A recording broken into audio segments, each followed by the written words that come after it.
Hi guys, stock market की पाठशाला episode 2 में आप सबका स्वागत है. Welcome to all of you. As you know, last week we had discussed about what is the uh, what is the uh, what is the view on the markets in 2023, and 2023 में we had discussed about uh, the entire macro view, the world view, and then what happens in different sectors in India.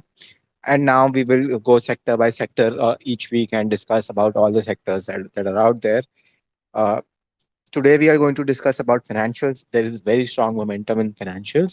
First, we will talk about the macro view on the financials. What happened in the last 3 years? अब क्या हो रहा है?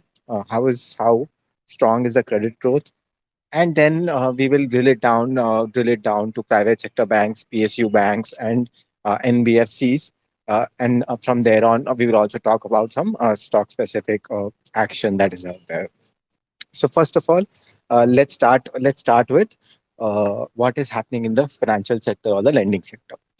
We have seen ever since RNFS crisis in 2018, the credit growth uh, coming down to a 50-year low. The credit growth has been extremely poor over the last 2 to 3 years, ever since 2018, where banks fear lending to anybody. So 2018, 19, 20, 21 काफी लेंडरों का बहुत बुरा रहा है. All of them were pretty bad. Nobody was able to grow their book. That was a real problem for all of them.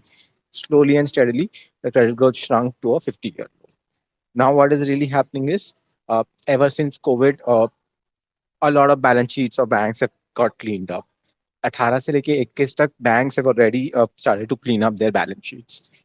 So now what is happening is some private sector banks and some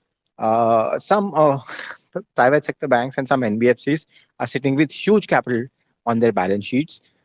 Balance sheets of all of these banks are extremely clean because of the fact that they have undertaken a massive cleanup over the last 1.5, 2 years of the balance sheets. Not only private sector banks, even PSU banks have undertaken massive cleanup of their balance sheets. NPAs are at about 10 to 12-year low.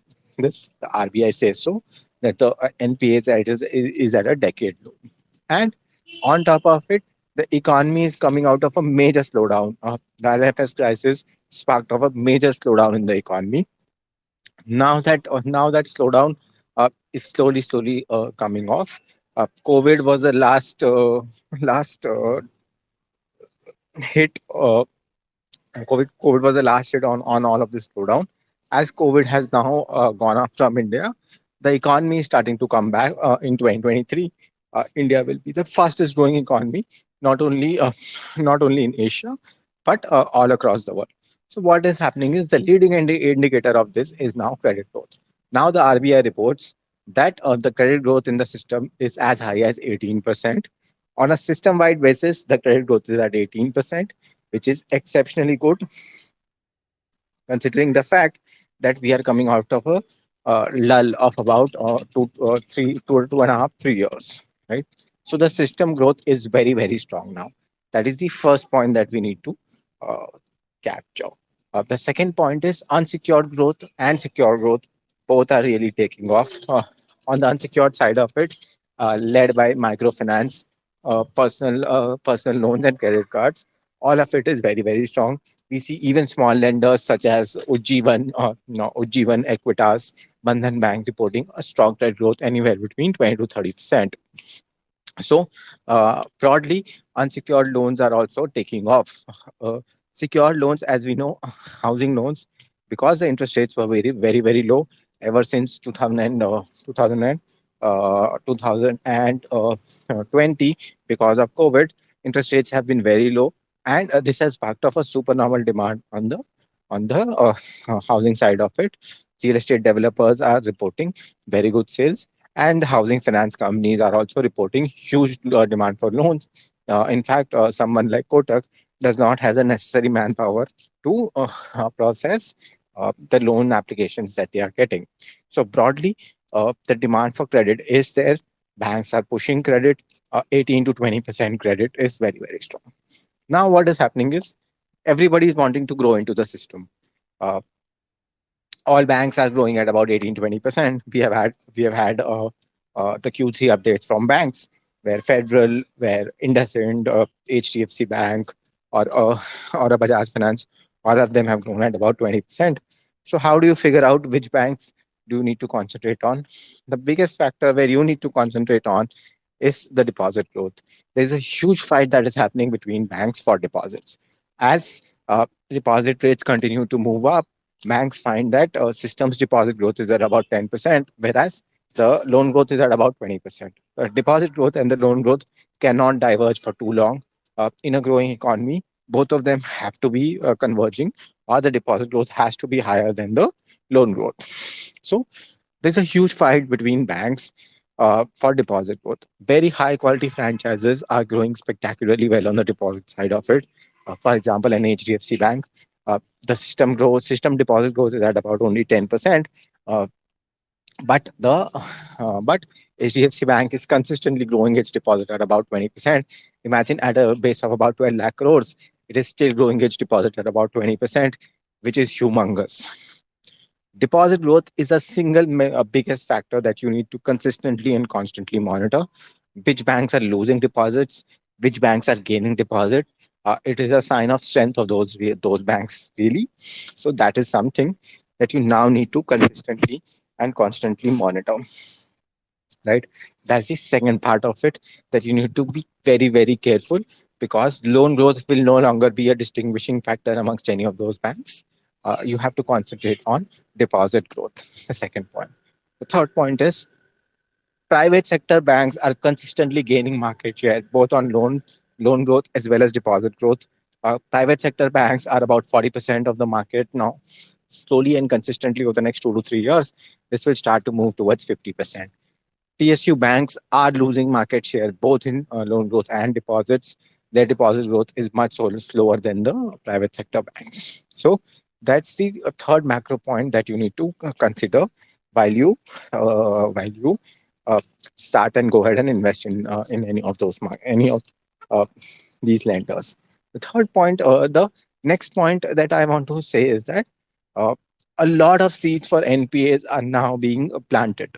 So what is happening is, because PSU banks and private sector banks have huge amount of capital and they will grow very fast, the seeds for next NPAs are being written over here. What will happen is a lot of them will misprice loans because of the fact that they want to grow very, very fast. Because they want to grow very, very fast, you will find that you will find that this many of them will try to misprice their loans, and as they misprice loans, a lot of them will start to turn NPS. So they will turn NPS somewhere between 1.5 2 years down the line, and the seeds are being laid now. So the credit cycle will turn. It will definitely turn about 1.5 years from now. From here on, the credit cycle will completely turn upside down, and you have to be very, very careful. Okay. So having set the context on the macro side of it, let's drill it down uh, branch by branch of financials and see how they should really perform. First, let's come on to the large private sector banks. Large private sector banks are in a very comfortable position. They continue to gain market share from smaller private sector banks as well as from PSU banks. Uh, on the deposit side of it, you have an HDFC Bank which is growing at 20%, whereas the system is growing at about 10%.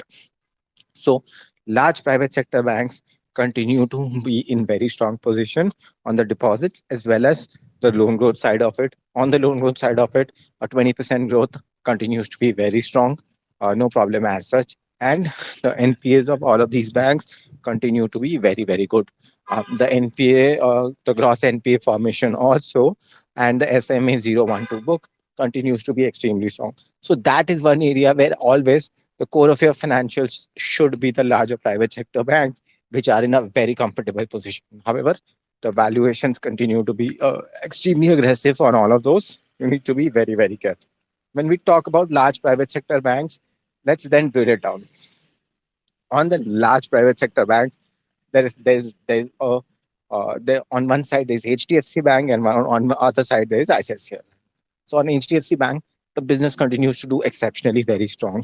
No problem about it. The business is growing at about 20% on the loan side of it and the deposit side of it as well, 20%. The stock price has multiple hangovers over it, and that's why it's not moving. The merger with HDFC Limited continues to be a very big hangover for the company, though the merger continues to be value accretive in the long term. However, in the short term, there are a lot of challenges for the merger since the HDFC Limited book does not get a SLR and a CRR. There is a problem with them that they will not be able to. Uh, they will not. The ROE of the bank will get hit as the bank will have to park more money on the CRR and the SLR part of it. So that's the second point that HDFC Bank's business continues to be extremely strong. The valuation is undergoing a derating. The derating is simply because of the fact that uh, the merger hangover is there. Once the merger hangover clears up somewhere in Q2 of next year, you will find a re-rating of the stock, which is definitely on the cards, depending on how the merger takes place. If the RBI says that it will give regulated dispensation, the stock will do really well from here on. Then let's come on to ICICI Bank. So has ICICI Bank replaced HDFC Bank? My clear answer is absolutely not. What has happened over the last 1.5 years, a valuation re-rating, a valuation catch-up on ICICI Bank was taking place. Now that valuation re-rating on ICICI Bank is now over, absolutely over. Now the valuations are extremely expensive, uh, on par of ICICI Bank. Now, as HDFC gets merged into HDFC Bank, there can be a true comparison between HDFC Bank and ICICI Bank, as both of them have subsidiaries within the bank itself. You will find that both of them will start to trade at near about same valuations. So I don't see um, the valuation expansion going forward into ICICI Bank any longer. What will now happen is that the stock price returns will be now determined by how well the lending process takes place. And according to me, that will be on a good shape. No problem as such.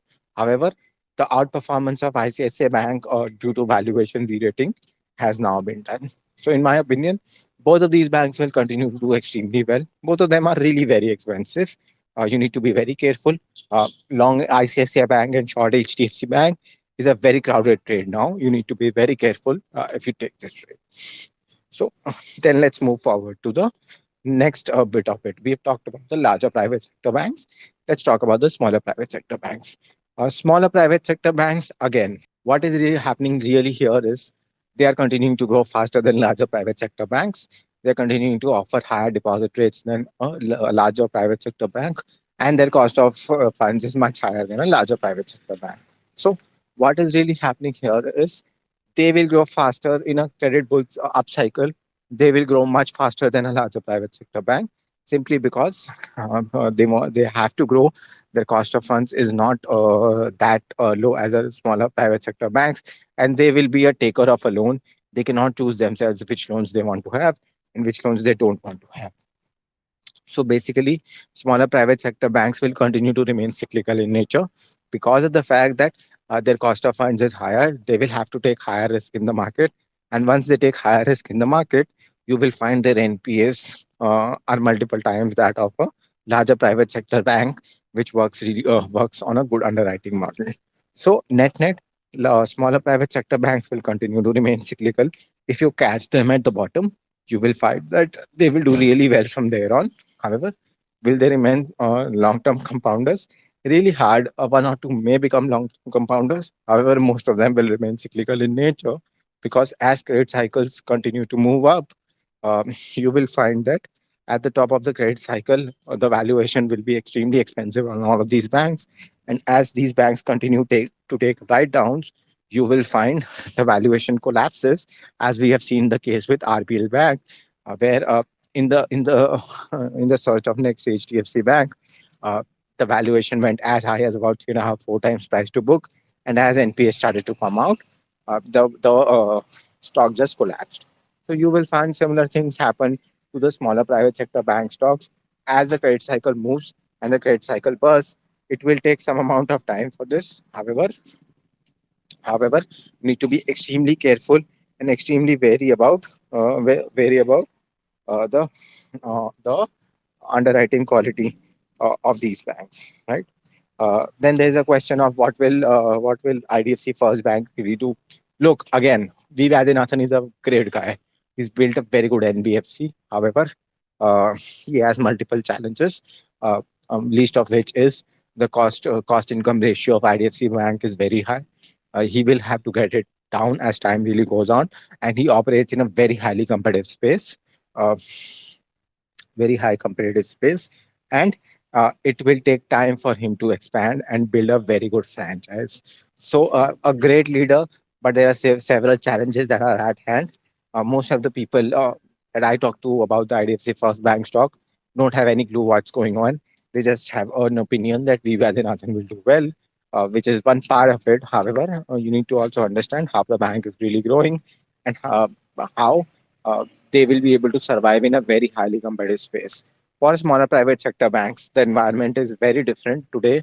When HDFC Bank and ICICI Bank were growing uh, in the late 90s, there was limited competition, and these banks were the only two three banks whom one could go to for loans. Today, you can go to XYZ number of banks, and that creates a very competitive space for banks, and all of them are fighting for a very good client, which is a real problem and a headache for all of these banks. So you need to be very, very careful about how you play it, where you play it.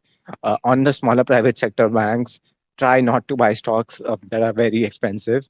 Uh, because as the credit cycle will blow up, you will find that the losses of these banks multiply, as lending is a leverage business, and um, you will find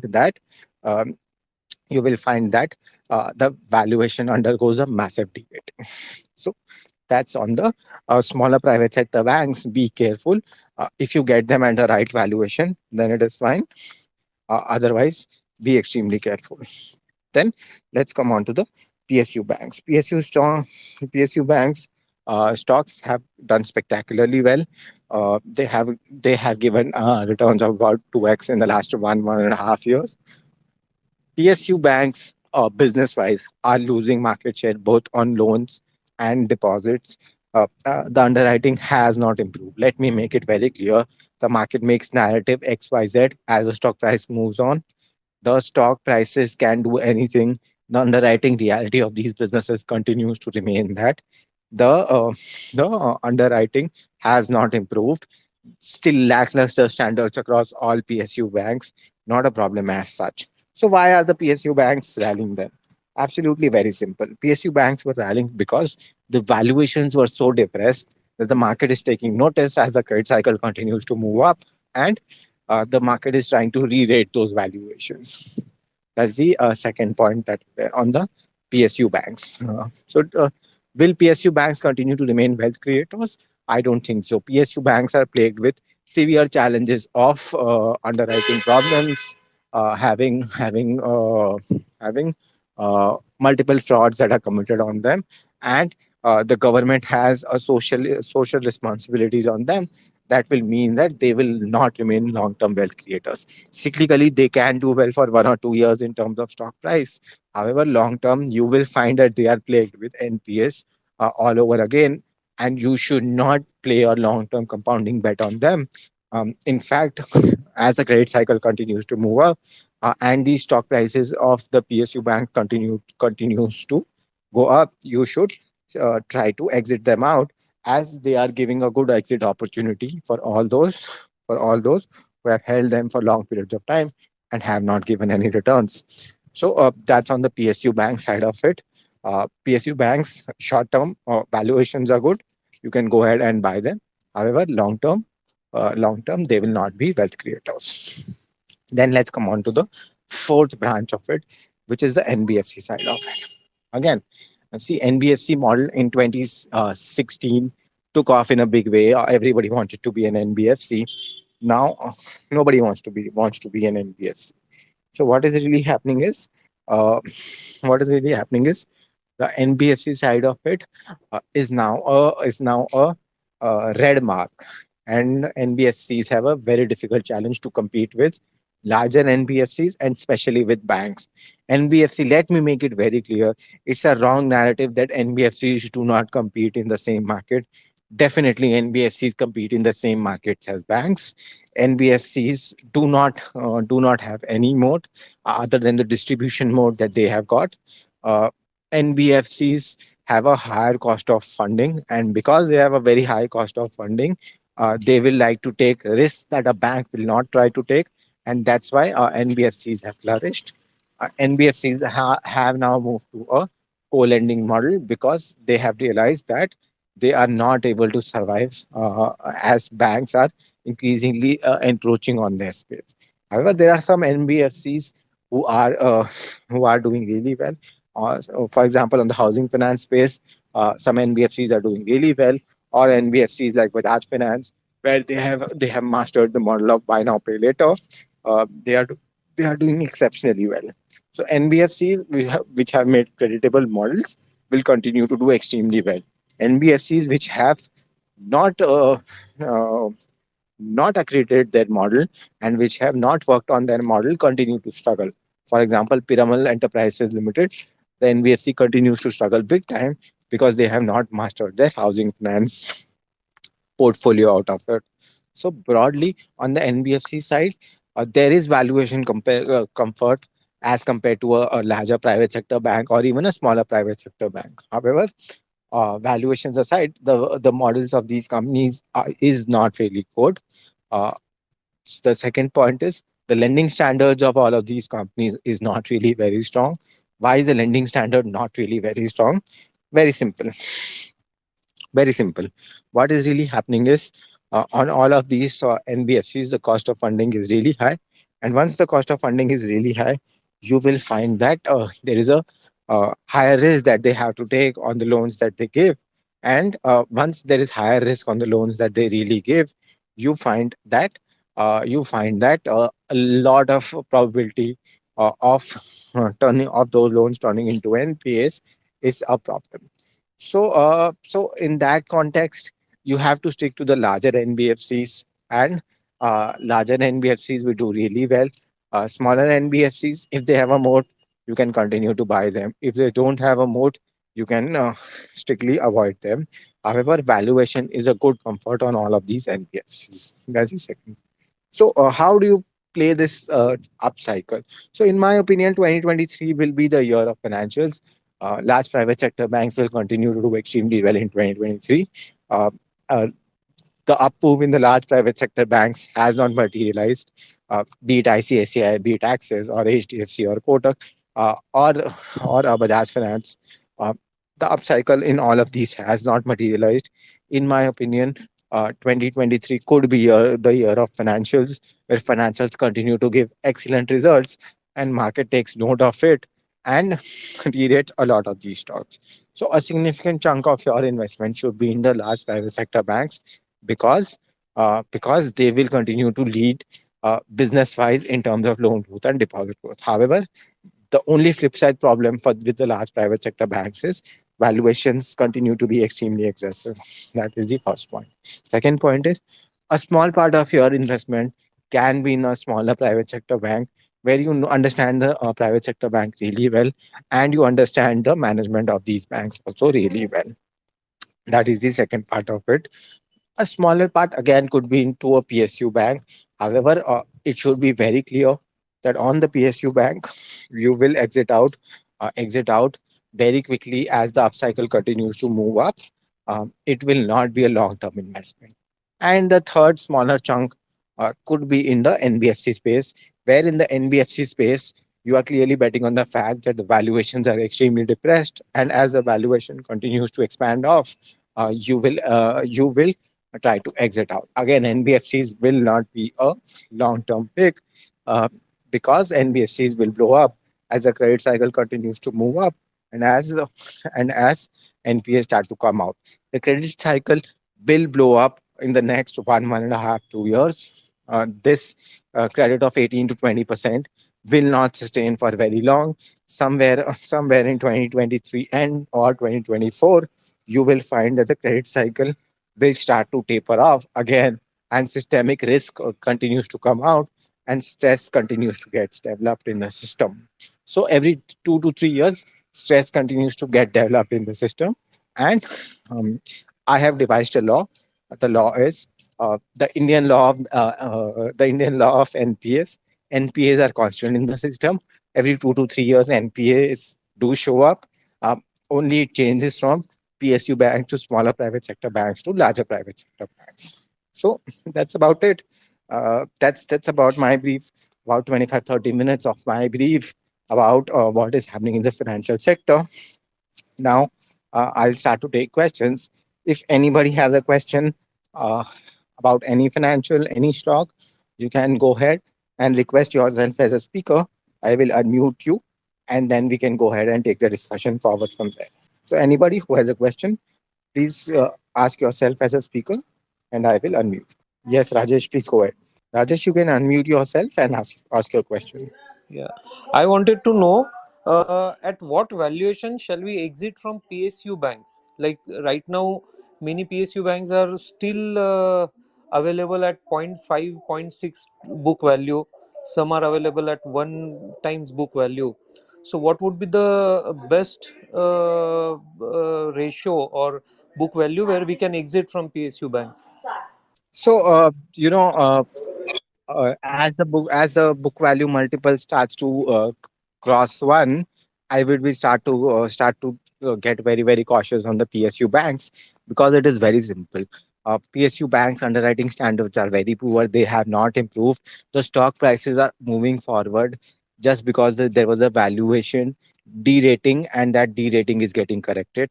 Even on the loan side and the deposit side, the growth is much slower than the leading private sector banks. So keep in mind that the business is not as strong as the leading private sector banks. Market can change its mind and move to the larger private sector banks if it sees that the growth there is stronger than the PSU banks. And on top of it, PSU banks also have a problem that they don't have sufficient capital.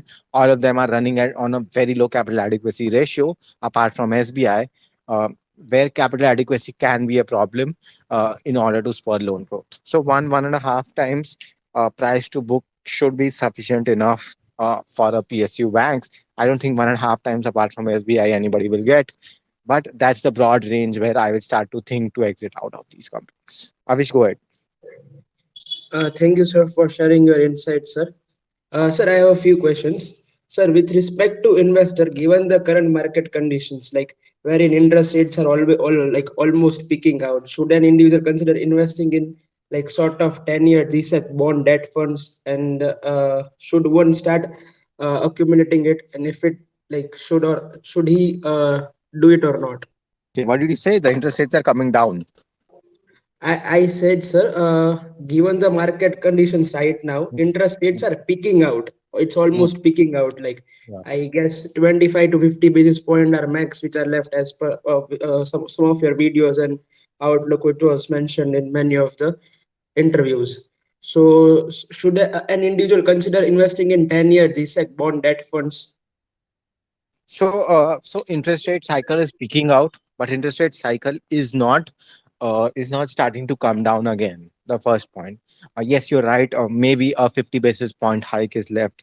So as the interest rates uh, uh, and interest rate and bond returns are inversely proportional to each other. As the interest rate continues to move up, the bond return continues to move down, and similarly, as the interest rate moves down, the bond return continues to move up. However, it's not very clear when the interest rate cut cycle will again start.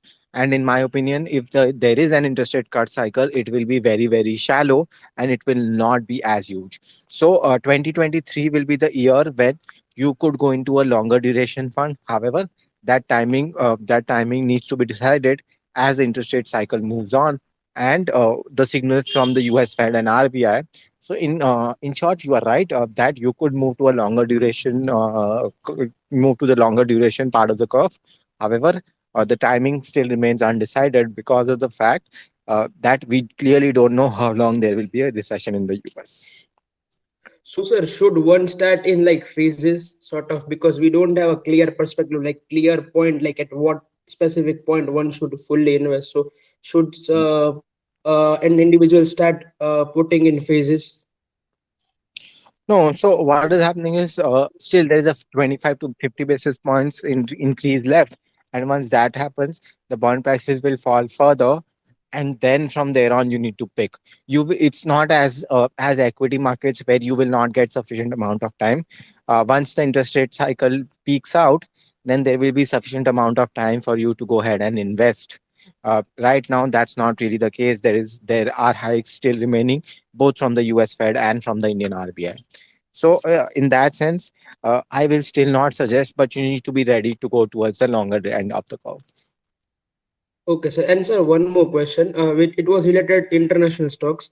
So, sir, I just wanted to know that as FANG has already been beaten up a lot, like in the recent times, do you feel there is a value over there, or is it still relatively expensive? No, in my opinion, a lot of these companies do carry value. However, only if you are a long-term investor and not short-term investor.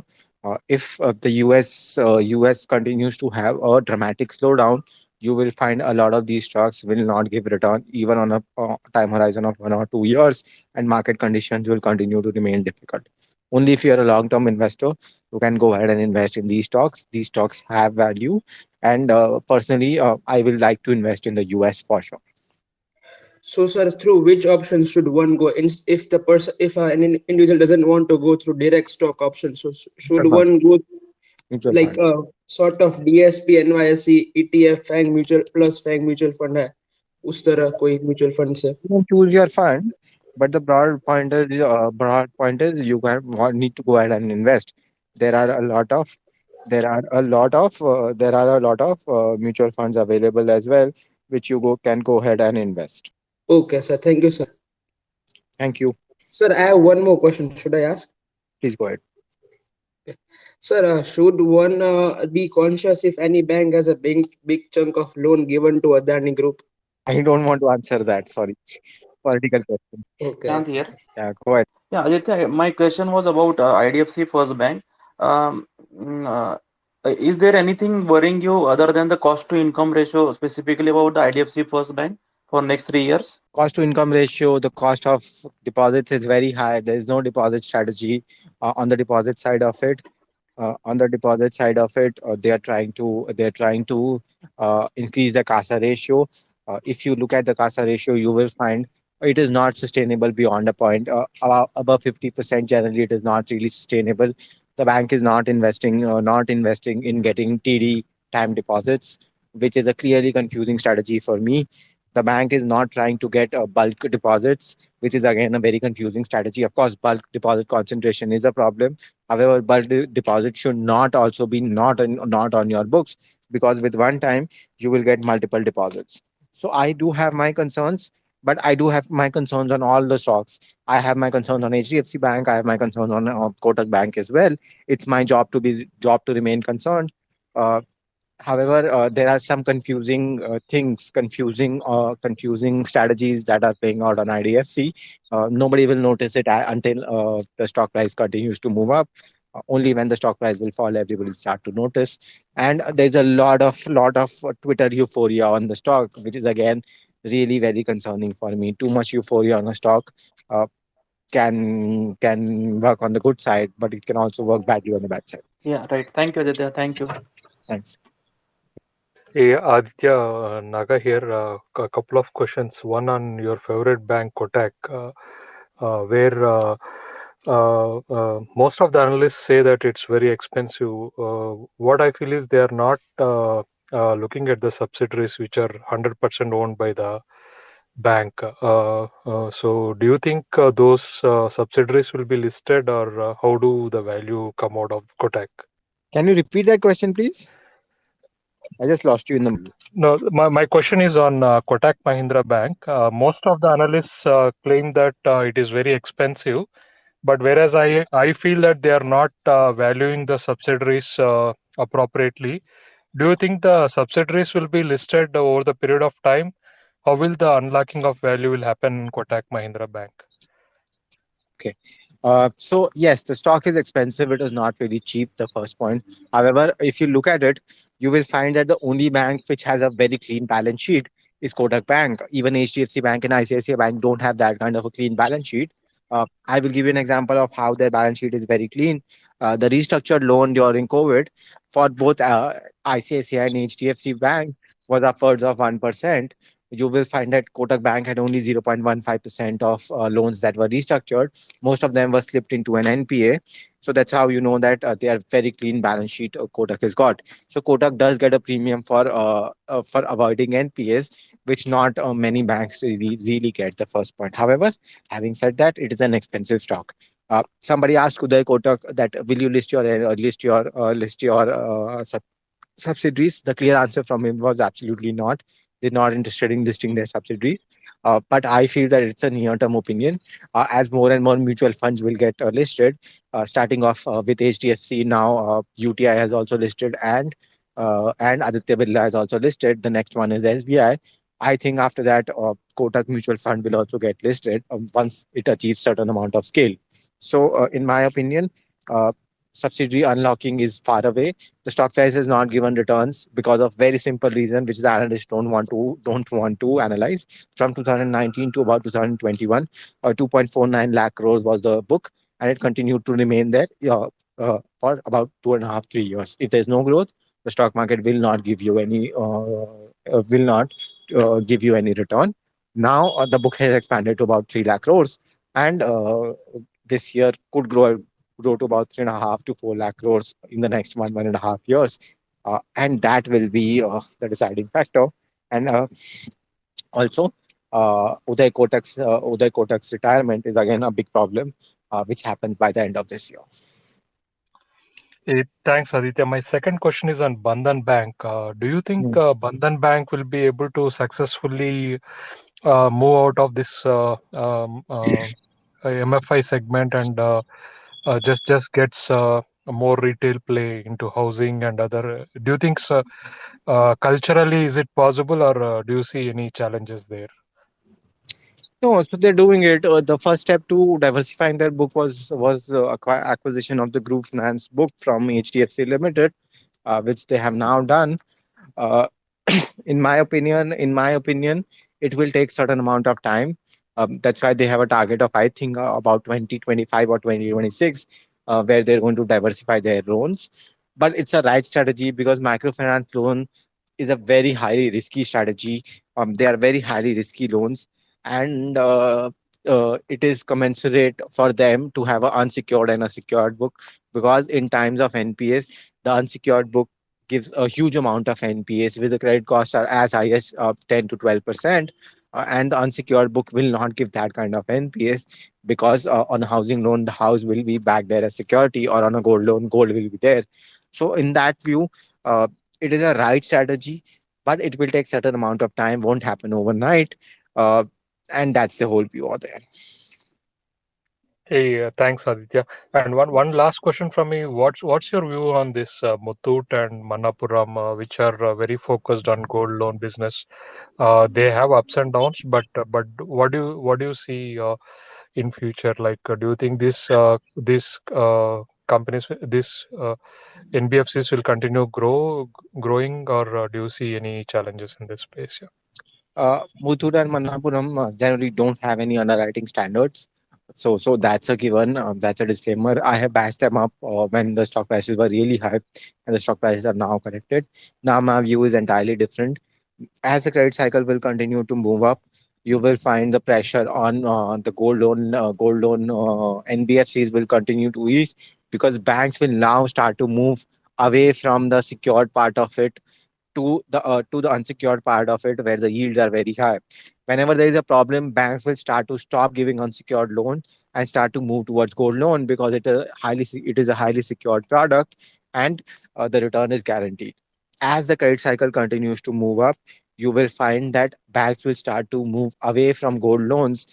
Some banks will do it, but the aggressiveness with which they will do will continue to ease down, and they will start to move towards unsecured products where the yields are high, in order to push the profitability. So, in my opinion, the pressure on Manappuram and Muthoot will continue to ease off. They will do well as the credit cycle continues to move up, but again, they will remain very cyclical in nature, because very simple. Uh, as the credit cycle will turn, banks will again come back and fiercely compete with them on the gold loan side of it. So that's how it is. Thanks, Aditya. Thanks for this Thanks. wonderful session and taking my questions. Thank you. Thanks. Hi Raviji, you can ask your question. Good evening. So, which is better nowadays? Is FD or STP? So very different products, right? FT is debt product, STP is STP. आप कहाँ पे करना चाहते हो? In like flexi cap? Where do you want? Yeah. From हाँ. So FD NFD is a debt product जहाँ पे return guaranteed होता है. एक एसटीपी होता है. आप अगर डेट म्यूचुअल फंड से equity mutual fund flexi cap में कर रहे हो तो फ्लेक्सी कैप फंड का रिस्क प्रोफाइल अलग होता है. Equities are very volatile in the short term. So you have to look at what kind of a risk that you want to take as per your asset allocation, then decide. इन दोनों products का कोई comparison नहीं हो सकता है sir, because ये दोनों different products हैं. because nowadays FD paying more interest. That's why I'm asking. So, which is better for 5 year point of view? नहीं सर, मैं वही कह रहा हूँ ना, आप अपना एसेट एलोकेशन कीजिए. एसेट एलोकेशन में जितना पैसा आपको इक्विटी में लगाना है आप इक्विटी में लगाइए. आप डेट का पैसा उठा के इक्विटी पे नहीं लगा सकते ना सर. Okay. बिकॉज डेट का पैसा, डेट का प्रोफाइल अलग है. डेट वॉलेटाइल नहीं होता है इतना. अगर शॉर्ट टर्म पैसों की नीड्स होती है तो आप डेट से यूज कर सकते हो. Right. Okay. Okay, sir. Thank you, sir. Thank you. Thanks. Who's it? Lakshmikant, you want to ask a question? Is it it is related to like asset allocation with gold? Would be Hmm. that good now to take up? Yeah, please, Yeah, so please go ahead. actually I have to collect around 8 lakhs for 4 years. Hmm. Like after 4 years for marriage purposes, I need to have like 8 to 10 lakhs for gold. How should I go Hmm. ahead with that? Like, should I buy SGB or should I go with arbitrage fund or like FD at today's Why would you go with arbitrage fund? In my opinion, if 8 years are left, Hmm. the best product out four there to is five sovereign gold years? bond. 4 to 5 years. Uh, 4 to 5 years still, sovereign gold bonds are a very good option. They are tradable on the exchanges. You can go ahead and invest in those. Very simple. ETF? Okay. You can do gold ETFs as well. You can do gold mutual funds as well. That's it. Christian, you had a question? Yeah. So my question was, Please go. you mentioned about the top private banks would do well in this year and in the future also. So Hmm. how do we appropriate? I mean, if I have to put a percentage of my portfolio on this financial private sector banks, the top private sector banks, do I put it in one basket, say HDFC or HDFC ICICI or HDFC ICICI Kotak? What would you suggest to get the maximum returns out of it? See, nobody can predict which stock will give maximum return. As a basket, I have broken it down as much as I could for you. Uh, so, large private sector banks should be about 60% of your financial portfolio. Yeah. Okay. Thanks. Sir, Anybody who has it? yes, Yeah, sir. please Can I go ahead. ask? Please go ahead. Sir, I just wanted to know if a person buys SGB through a secondary market, and if that person holds till maturity, does he get the benefit of taxation, tax-free nature? No, he does not get the benefit of tax-free nature. You get the benefit of tax-free nature only when you hold it up to 70. Sorry? So sir, basically, if he buys from the secondary market but holds till maturity, so he doesn't get the benefit of tax. No, you will not get it. No, you will not get it. Okay, sir. And sir, one more thing. I just Hmm. wanted to know, sir, should one start in pharma sector through pharma mutual funds, do through SIP in pharma mutual fund? Sectoral mutual funds carry very high risk. Uh, Entry and exit into those funds is really, really subjective and needs to be timed. For a retail investor who does not have the ability to time the markets, you should not be going into sectoral funds. You should have a fund manager, only then you should be going into sectoral funds. Okay, sir. And sir, if one wants to park money for 1.5 years in the debt Mm. category, then should he prefer debt mutual fund over FDs? Not really. You should go to deposit for now. Okay, okay. Thank you, sir. Thank you. Naga, please go ahead and ask your question. Naga, please go ahead and ask your question. Pankaj, Yeah.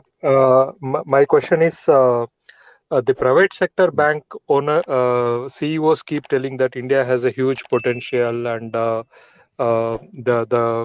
credit growth will be high in high numbers and all. But if you see today's even Bajaj Finance is struggling on credit growth and all. So is this story intact, or do you see any challenges?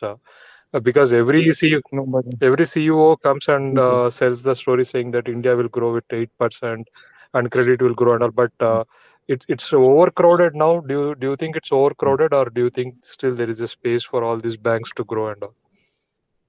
No, Bajaj Finance is growing, grew its book in Q3 by 27%. HDFC Bank grew its book by 20%. No other private sector bank, a larger private sector bank has come out with numbers other than those two. And I don't see a problem when they're growing at 27% on their AUM. That it's a crowded market or XYZ number of things. The system credit growth is at about 18%. The whole system, the Indian system is growing at about 18%. So who will fund that 18%? Somebody has to fund that 18%, right? Okay. Okay, got it. Yeah. So you think the story is intact for next few years, and Not next few Mm, years. Let's be very clear. Now let's go back to the basics. 2000 from 2000s to about 2010, 11, 12, China was the fastest growing economy in the world. How did it grow so fast? Simple. They pushed credit into the system. The number one basis for India to become from a 2.5 3 trillion dollar economy to $5 trillion economy, credit growth needs to be very very strong. Credit is the basis for everything that happens in the economy. The credit growth in the system will continue to remain strong. However, it will go through ups and downs, and you need to see where you are putting your money, because there can be an ILFS which could spark off a 2.5 3 year no credit growth. And now this is a very super normal time. As I will quote Uday Kotak, he says this is a Cinderella time where Uday Kotak is growing his unsecured book at about 80%, and now into 2018 he was degrowing it, in fact. So now 2 years before he was not growing it. Now today he's growing at about 80%. So a large private sector bank is growing its one part of its book at about 80%. okay, Aditya, that clarifies. Yeah, thanks. Thanks, Pankaj. You can go ahead and ask a question. Sir, how do you see the public listed insurance companies at this moment, sir? I generally don't tend to go to the uh, public insurance companies, because they are one of the most poorly managed companies. They don't have any underwriting qualities, and their claim management systems are also very very poor. So generally, I will tend to stick towards the private insurers, both in life and general insurance. Thank you, sir. Thank you. Thanks.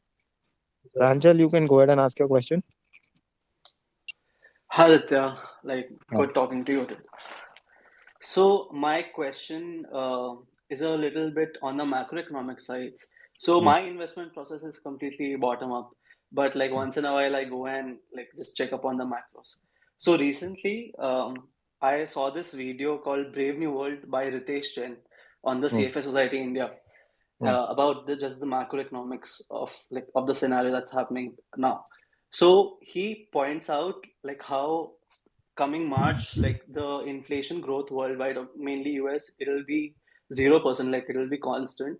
But mm, this decade is unique in the way that this decade is going to see inflation and at some point stagflation. mm, He even like supports this, like he even writes a little quote uh, below say by Stanley Druckenmiller saying that the best case scenario for US would be that it'll be flat like the markets, and um, like this is mm, going to happen mm, because of the liquidity changes that is happening around the globe right mm, now. So I just mm, wanted to understand. The first part is I just wanted to understand your view about this whole situation and like how mm, different would our investment styles or frameworks need to change and adjust to this mm, sort of scenario in the world. mm. Okay, so let me give you an example. Right, Bajaj Finance reported a 27% loan growth, and a 41% deposit growth, and the stock was down 10%. So to a normal layman, he will find it hard to understand that the stock was down 10%. Right.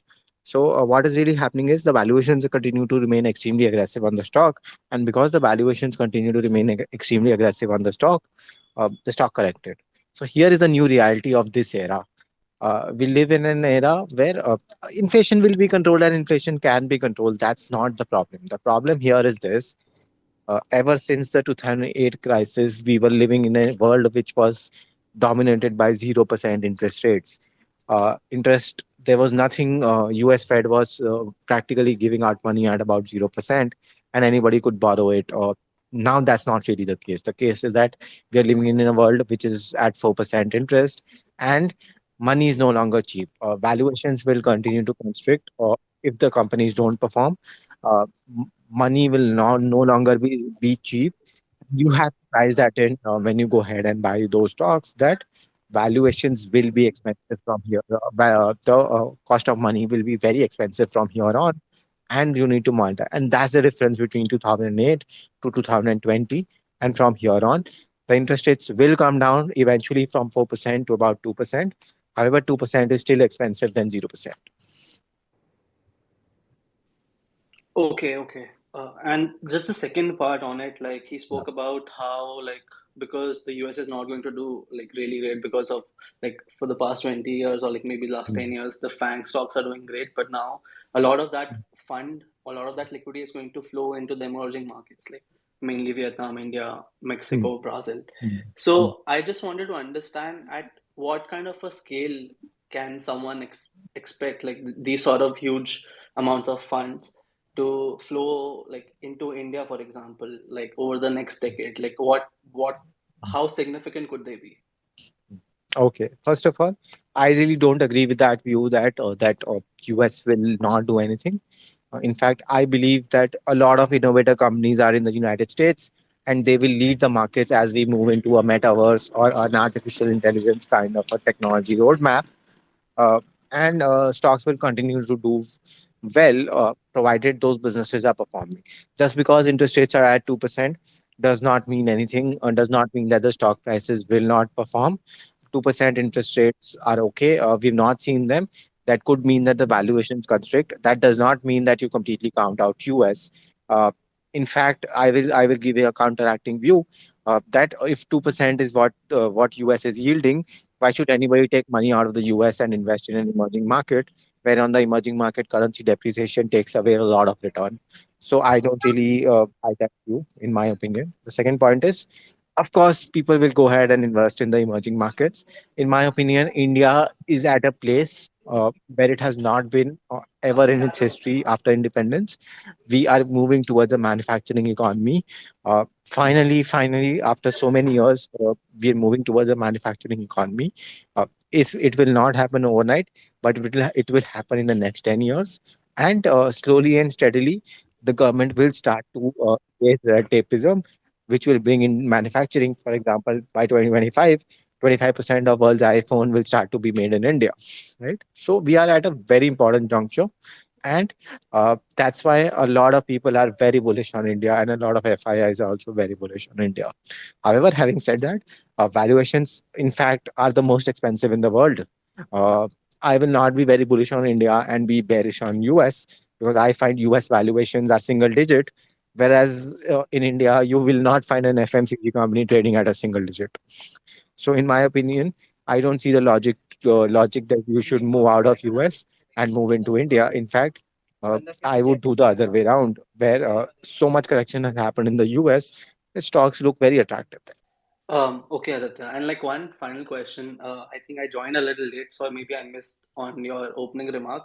I just wanted to understand like the microfinance industry is like picking up, right? Uday Kotak mentioned like how it's the greatest time and something something. But I just wanted to understand like we all know that the cycle is rising and the loans are like the dispersal is like increasing, and Mm. I just wanted to understand like what would be the key risk according to you, like one has to watch out in this cycle, because we know it can be really tricky, and you never know when the cycle's done. So I just wanted to understand like when would you be cautious, like when you see something in the market? So No, no. So the last cycle blew up with INFS crisis. Nobody was even aware of what was ILNFS, bar Uday Kotak, where Uday Kotak was already cautious much before the ILNFS crisis play out. The event will play out only after and you the event will play out, and only after you will know that this was the top of the credit cycle. The top of the credit cycle can never be predicted. What you have to really do is, when things look extremely good, which it will happen during the course of this year, as even SBI starts to report a double digit credit growth. SBI has not reported as double digit credit growth in about 5 7 years now. uh, SBI has not reported a spectacular profit number as it did the last quarter for many, many years now. In fact, the last quarter profitability was the highest for SBI in its life. When more number of PSU banks start to report lifetime high profitability, that's the time really when you should be really very careful. Uh, the event that triggers the top will only be known by time. For example, on the microfinance crisis, 2016 demonetization was the trigger point where all of these banks faced a lot of problems. Then COVID crisis was another one where microfinance lenders started to face this crisis. But it will only be known in hindsight. But when things that start to look very good, you have to exit them out. Let me give you a simple example. When Bandhan Bank traded about 6 times price to book, I had put out those tweets that the business has the bank has no business trading at that kind of valuation, and you need to exit it out. At that point in time, nobody would agree because the stock price was moving up. So when banks start to trade at crazy valuations, and some of the worst lenders start to give very good profitability numbers, that's the real time when I would start to. Sure, Aditya. Thank you. That was like really insightful. Uh, Next, Apurva, you can ask your question. Pakoda, Yeah, hi. So, Pakoda, Pakoda. yeah, so if I'm investing with like a 3 year outlook, mostly towards debt, what would be the best investment, considering a I degree can't of make safety because I need the money after 3 years? I can't make it out. So you want to invest some money for 3 years, and where you should invest? Is that what you are asking? Yeah, leaning towards debt because like I need Hmm. a degree of safety. So, where would be the best investment with that out? So 3 years, in my opinion, 3 years is a very short time to invest in equities. But bulk of my money would be oriented towards the debt product. 3 years, very short time. Valuations in India are very expensive. Can't predict what will happen in the next 3 years. So equity should be dominating debt should be dominating your portfolio. Oh yeah, that's what I meant. Like, which debt instrument would benefit would be the best? Like, there would be FDs, there could be corporate NCDs. So, like, which would be like ideal I It should could look be at a for the 3 year it would outlook? depend depending on the corpus and the taxability. You could use deposits. You could also use NCDs of very high quality NBFCs, or you could also use debt products, or you could also use longer duration or during certain part of this year. It really depends on your outlook and your taxability and the amount of risk that you want to really take. Okay, yeah, thanks. Hey, Fact Finder, how are you? Hey Aditya, thanks a lot for allowing me to join. Yeah. I'm sorry I just joined right now, but Mhm. I have to tell you, man, Aditya, you sound more bearish than I mean, you actually are not. I wouldn't say you're bearish. You're probably one of the saner, voices out here in the market. But I wanted to ask you a question on credit growth. Uh, Do you think that we've also, 70% of corporate credit is working capital, right? And we know that working capital went up because of severe inflation. The way, prices are falling down of various commodities, obviously steel is going up a little bit, but, otherwise in general, commodities have come off, which means inflation comes off. Do you think that you will get the kind of credit growth that we witnessed in the last 8 to 10 months as inflation comes off? Because I think the mindsets amongst corporate India is still not really I mean, there are few pockets where people are investing, but apart from that, the mindset in general is not. Doesn't seem like they want to leverage their balance sheet, right? Which means that they will use cash flows to invest rather than taking fresh debt. Anything that? Okay, thanks for your question. First of all, retail loan growth continues to be extremely strong, apart from the corporate loan growth as well. Retail loan, ICICI Bank is predominantly a retail bank now. HDFC's retail bank is growing very fast. Kotak does not grow its corporate book. The retail loan growth, according to RBI, continues to be at 22%. A bulk of the demand is coming from there. Then let's get on to the second part of it. Point number one is I don't know. I track all sectors out there. I don't track only the financial sector. I track the pharma sector. I track the infrastructure sector. I track the power sector. I track the cement sector. I track all of the sectors. I have not seen uh, people say that no, we will not invest in the Indian economy. In fact, I believe that truly we are predominantly at a start of a good capex cycle, not a very big capex cycle, but we are at the start of a very good capex cycle where a lot of companies are investing. In fact, as much as I know, specialty companies are expanding, pharma companies are expanding, infrastructure companies are getting their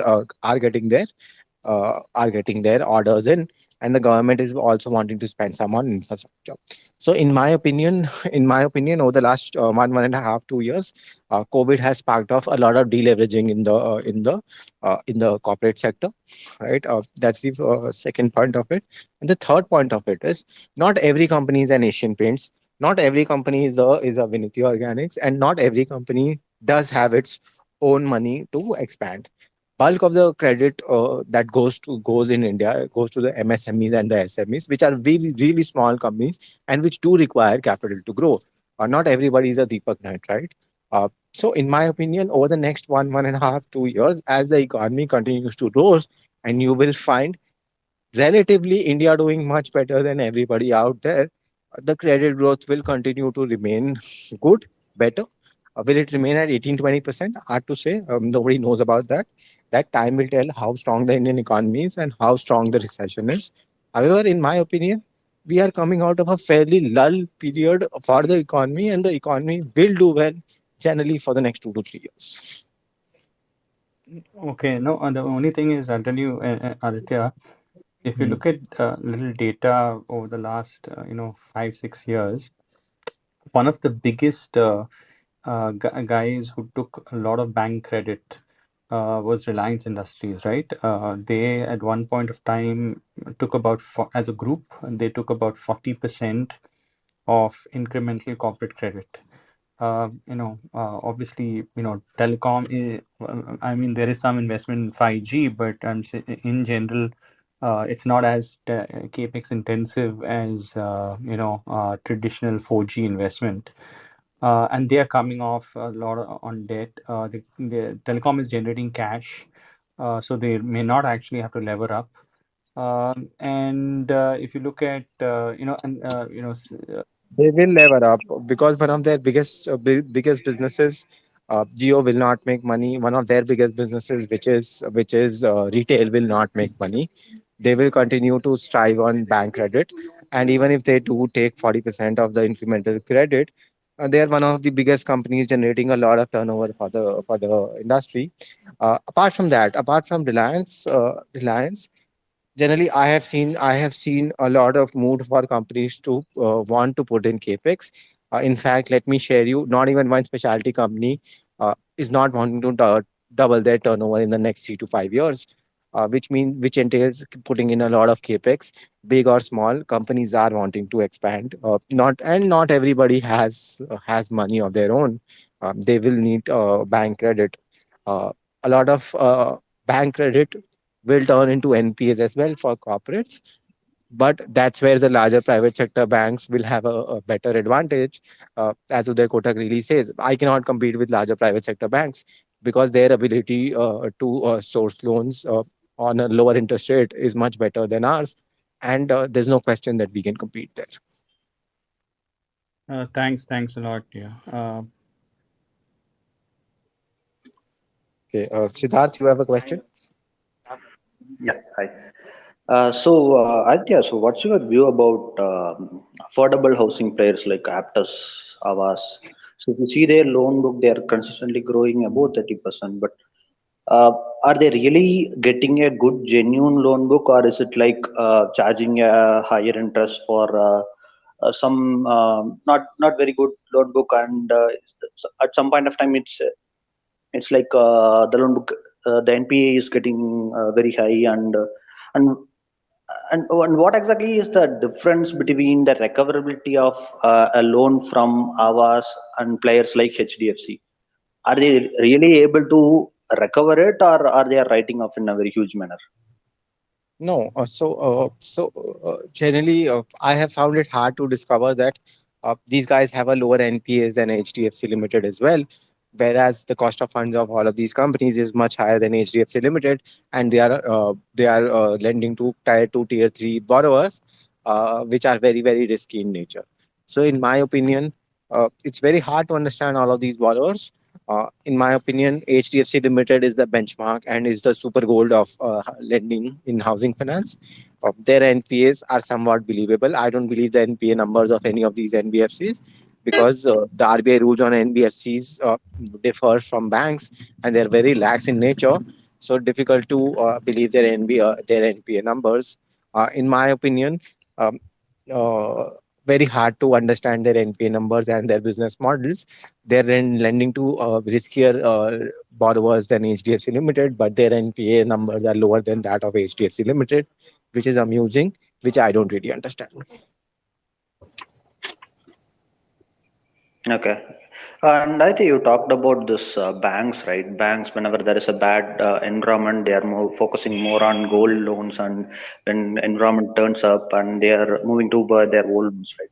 So, is there what is the primary reason behind that? If you see this, gold loan itself is a profitable business, right? Is it because it's a asset like operation heavy, they are moving to the gold loans, or is it like the profitability is much more if you compare to the unsecured? Yeah, no. So what happens is when there are tough times and people don't want NPAs, banks don't want NPAs, they move towards gold loans. And unlike Any gold question for NBFCs, Yuvraj? sorry. Yuvraj. uh, sorry. So what happens is, sorry, I got lost. So what happens is during times of severe credit crunch, as we saw from 2018 to 2020, what really happens is banks want to lend and don't want to have NPS. So what they really do is they go ahead and give gold loans, which is a secured product. And unlike gold NBFCs, the yield on these products for banks is not really that great. It's about 8, 11, 12%. Unlike the gold NBFCs, which charge a much higher rate. So what really happens is the risk is contained and the yields are lower, but it's fine. But because at that point in time nobody's growing, a 8 to 11% yield is fine. Now what happens is during a fierce credit upcycle, everybody's trying to grow their loan books to look better. And what happens is to increase their profitability, banks will want a yield of 14, 15, 16, 17%, which can only come on an unsecured loan and not on a secured product as gold. So what really happens is bank tend to move their focus from gold to other unsecured products where the yields are high in order to increase their profitability and show loan growth. That's the whole logic behind this. And you will find during Manapuram and Muthu did not do well from about 2019, 2020, 2021, the exact time when banks were also focusing on gold loans and a lot of them were pushing gold loans really hard. Yeah. So can a bank really compete with Manappuram and Muthoot in a shorter term loans? Banks usually SBI, if you see their loan book, even though it's a gold loan, like they've provided in a much longer term, right? But if you see the Manappuram and Muthoot, it's more flexible, more shorter in nature. Can a Of bank course, really compete in this space? of course, banks compete with the Manappuram and Muthoot. You look at Federal Bank, you look at CSB Bank. In fact, for CSB, 50% of their book comes from from gold loans. So banks can definitely compete. Banks can do whatever they want on gold loans better than NBFCs because NBFC's cost of fund is much higher than banks. Let me give you an example. SBI borrows at about 3%. It can go ahead and give gold loans at about 8%. Muthoot itself borrows at about 7 to 8%. There's no question of them giving a loan at about 8%. So that's the whole logic behind behind NBFCs never being able to compete with banks. And you've already seen Mannapuram and Muthoot, both of them are losing market share in terms of customers. This was a phenomenon that has been seen all through 2022. Okay, so it's more of an intent in nature, and it's not to do with capability, right? Yeah, matlab, so as I said to you, NBFCs, gold lending NBFCs are tier two in nature. They will always be my second preference because they have no power to compete with banks. Matlab, they cannot compete with banks. It's a handicap for them when banks come in. Understood. Yeah, thanks, Aditya. Thanks for the detailed explanation. Yeah, fact finder, go ahead. No, but Aditya, I slightly differ with you on this gold loan thing Mm. because if you most of the customers of these gold loan companies, they really don't look at the interest rate. They just their tenure, they might take it for 5 days, 10 days, they might take 30,000, 20,000 for 20 days, 30 days, 40 days, right? And then they pay it back. Does a bank have a capability of doing such small ticket loans at turn? Okay, so this is a misconception. I work closely with a bank, a listed bank, and I will tell you this: the listed bank was offering a gold loan at about 9%, right? And one of the PSU banks was offering that same gold loan at about 8.7%. That guy went ahead and took a loan at about 8.7%. No, People what think was that the people. tenure of One the loan second, and what was the size of the loan? one second. So hear me out.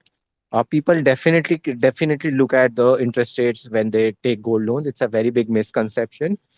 And the hard data to back this up is Muthoot and Mannapuram. Both of them lost market share in 2022, where banks were still aggressive on the gold loan side of it. Banks can take away customers at any point in time. They have any type of product that is available. They just have to push that product in. It's about how much the bank wants to go aggressive on the gold loan side of it. Uh, for gold loans, the products are available with banks as low as 30 days as well. So that's not really a problem. You just have to see the example of CSB Bank, which works in the south, and Federal Bank, which also works in the south, and their gold for a federal bank, which is a very conservative bank, the gold loan portfolio is growing at about 40%, which is federal bank does not grow that fast. Sham, the CEO, is very conservative in nature, so they can take away market share at will if they really want to do so.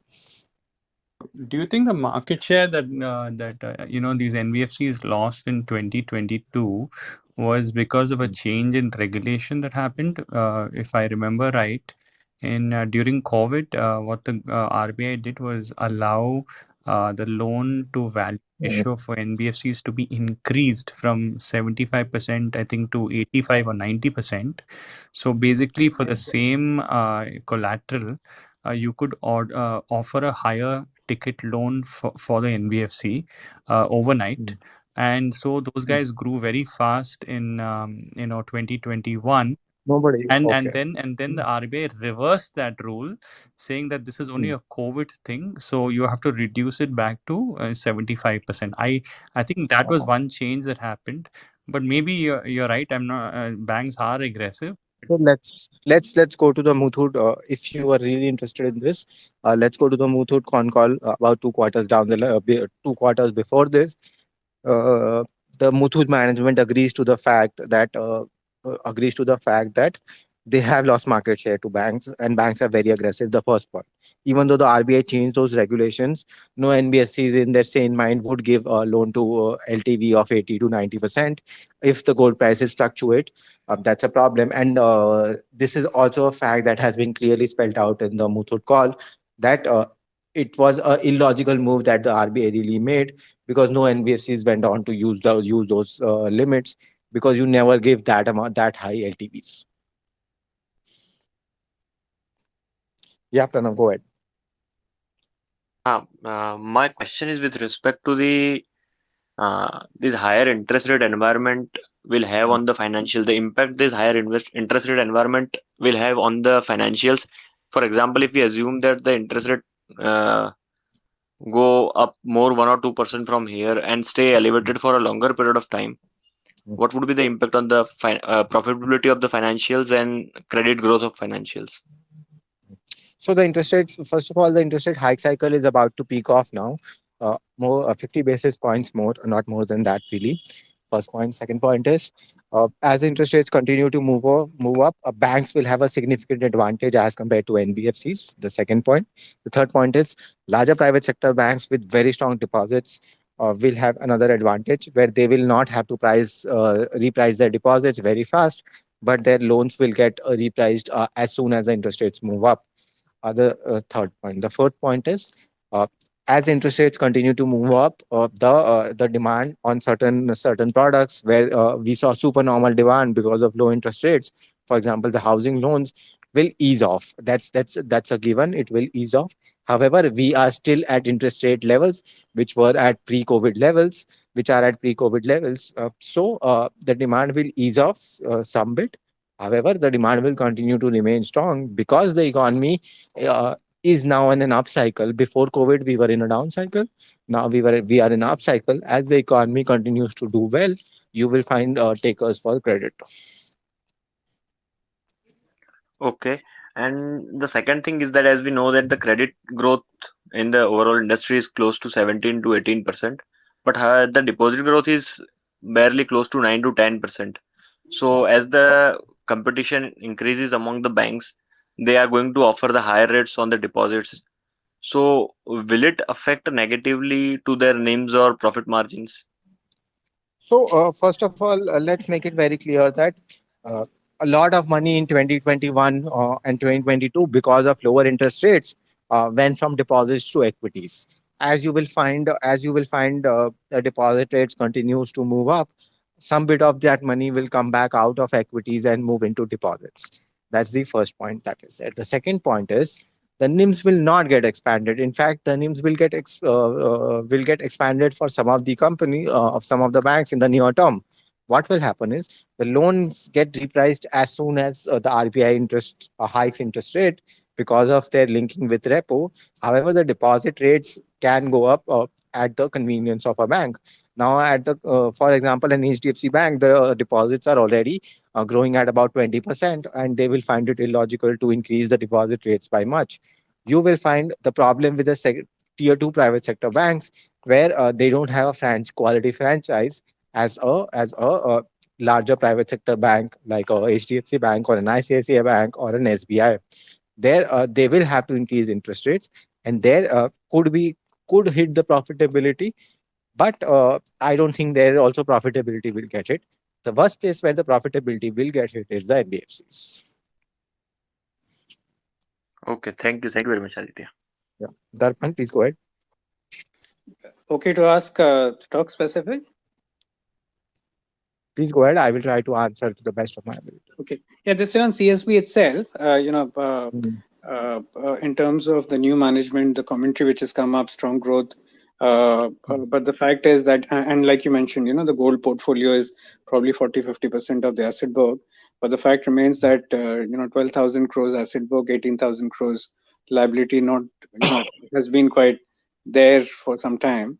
Is it Mm. worthwhile staying invested or switching to probably a Kotak or a HDFC Bank? No, see, both of them are very different franchises. CSB operates in the south. CSB operates on a gold loan model. Very different businesses. CSB is a very small bank. Those are very large private sector banks.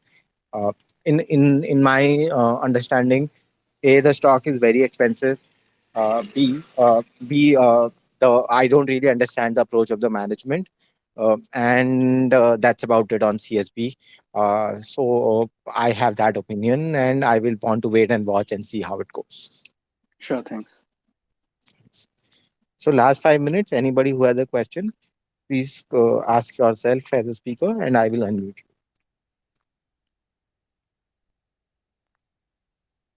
Last, not 5 minutes, 2 minutes. One last question I can take from anybody who's wanting to ask a question. I have an interesting observation. Please go ahead. So I was looking at industry total, RBI data comes out with their gross bank credit by major sector data. And in the year March 2021 to March 2022, while the overall system credit, non-food credit, was about 107 lakh crores, and it grew from March 2021 from 107 lakh crores to 118 lakh crores, roughly 11 lakh crore increase. But if you go to industry increased from about 29.6 lakh crores to 31.7, roughly a 2 lakh crore increase. If my memory serves me right, Adani Group net debt increased by 1 lakh crores during FY21 to FY22. So out of 2 lakh crore increase in corporate credit in FY22, 1 lakh crore went only to the Adani Group. I'm just trying to understand, how would that have changed this year? And because if I look at the RBI data for corporate level utilization levels, it's not still very high. It's still 75-ish. Does that really give confidence to corporate India to do maintenance capex and maybe a few sectors like specialty chemicals, which I agree with you? But the total specialty chemicals capex is only 34,000 crores. That's what Reliance does in a single quarter, maybe double of that. So I'm just trying to, basically, get some clarity in why you're confident that corporate credit will, be big. Unless you're with Okay, so Adani Group saying that they will take. no, so here is the point. You are where the corporate credit needs to grow is the SMEs and the MSMEs. Uh, if you're comparing the SMEs and the MSMEs to what Adani can do or what the Reliance can do, that's not a right comparison to make the first point.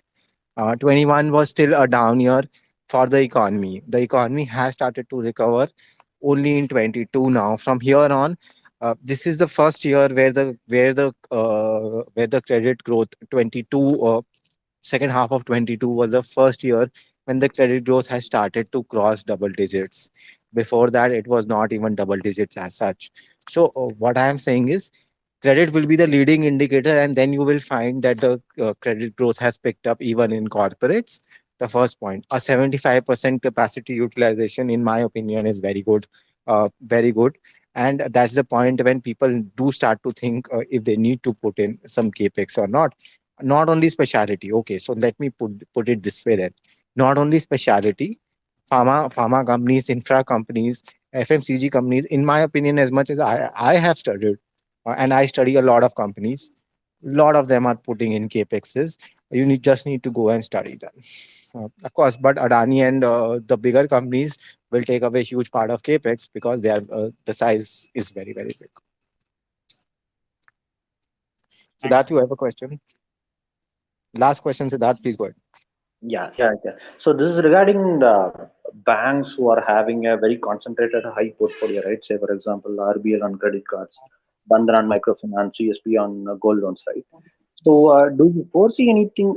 Let's say, for example, everyone is talking about that diversification of their portfolio, right? So is it like any short-term growth rate tapering will happen since because if you see their largest portfolio, right, they are still growing their book in a very good rate. So if they want to diversify really, they have to grow their other books in a much maybe around 30-40% rate. But that's not happening. Hey, Siddharth, So I just got if disconnected. Can you just repeat your question from the start? It would be great because I just got disconnected from the space. Yeah. So the question is about this concentrated portfolio banks, right? RBL, CSB, Bandhan Bank, Ujjivan. So something like these banks, and if you see their books, they are all talking about diversification. But if you really say, barring some exceptions like RBL and Bandhan, if you see the remaining banks, they are really growing their top CSB on gold loans, right? They are growing it in a very very faster pace. So if they really want to diversify their book, they have to grow their other book at least around 30 to 40% of rate, and which is not currently happening right now. So do you foresee like these banks will slow down in in near maybe around 3 to 4 years too? let their other book grow in a much faster manner? See, the point really is that why do people diversify their books? It's very simple. One part of their book carries extremely high risk, and then they want to get in a product which has a lower risk. For example, let's say a Bandhan, where what is really happening is the microfinance book carries an extremely high risk on their portfolio and which is susceptible to drawdowns every 2 to 3 years. So what they are trying to do is they are trying to build a secured kind of a product on top of the unsecured product. So what happens is the risk on the entire portfolio comes down, and we have seen Bandhan Bank just blow up during this COVID crisis, and then the subsequent Assam crisis, which is what they want to contain from here on. So that's the whole point. Now you can talk about will they grow at 20% or will that book grow at 30-40%. But for the well-being of the bank, be it Bandhan, be it RBL, uh, it's the right step to do that. You have to build a consolidated book, and that's why I don't like SBI cards. I don't like businesses where there is a very concentrated risk. RBL blew up because of their unsecured book being very big, and then it blew up. So, in my opinion, you should concentrate on the bank doing the right steps for the sustainability of the bank, rather than having an analyst approach saying that this quarter this book will grow at 20% and the other book will grow at 30%. Of course, those are math numbers, but for the sustainability of the bank, this is very important that they diversify and build a strong book. And do you think like CSB is going in an opposite direction? Like they are growing their gold loan in a very much faster manner, right? Hmm. So yeah, gold loan. See, if their strategy is to build gold loans, they will build gold loans. It's a very good product, but the yield on it will be much lower than unsecured product. That's for the management to decide. I don't really understand what is the management approach there, so will not be able to comment on CSB Bank. Okay, understood. Yeah, thanks, Aditya. Okay, that was the last question. Thanks a lot, guys, for tuning into this stock market ki Pathshala.